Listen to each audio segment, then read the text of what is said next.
پاکستان میں ان دنوں جس طرح سے دہشت گردانہ حملے ہو رہے ہیں اس کی وجہ سے اب پاکستانی حکومت پر سوال اٹھنے لگے ہیں۔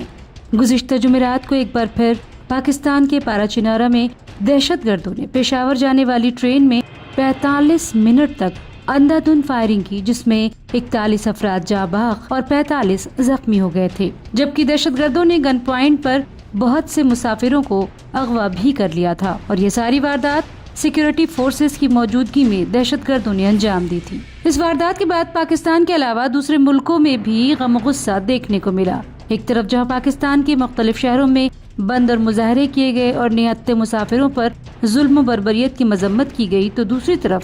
مختلف مسلم ممالک نے جاں بحق ہونے والے لوگوں اور زخمیوں کے لیے تعزیت اور اظہار ہمدردی پیش کی، جس میں ایران اور عراق پیش نظر آئے اور جاں بحق ہونے والے شیعہ مسلمانوں کے لیے اظہار ہمدردی کے ساتھ دوسرے کنبوں کے تحفظ کرنے کی بات بھی پاکستان کی حکومت کے سامنے رکھی۔ اسی سلسلے میں عراق کے اعلیٰ مذہبی رہنما حضرت آیت اللہ سستانی نے اپنے دفتر سے ایک بیان جاری کیا، جس میں حکومت پاکستان کو نصیحت کی گئی ہے۔ آیت اللہ سستانی کے اس پیغام میں جہاں اس دہشت گردانہ حملے کی مذمت کی گئی ہے، وہیں حکومت پاکستان کو نصیحت بھی کی گئی کہ وہ پاکستان میں شیعہ مسلمانوں پر آئے دن ہو رہے حملوں کی روک تھام کے لیے کوئی ٹھوس قدم اٹھائے۔ اس پیغام میں آگے کہا گیا ہے کہ پاکستان کی حکومت دہشت گردوں کو اتنی چھوٹ نہ دے کہ وہ بے گناہ مومنوں کو تشدد اور وحشیانہ حملوں کا نشانہ بنائے۔ اب دیکھنا یہ ہے کہ پاکستان کی حکومت اس پیغام کا احترام کرتے ہوئے کوئی ٹھوس قدم اٹھاتی ہے یا پھر عراق سے آئے اس پیغام کو بھی عام تعزیتی پیغام سمجھ کر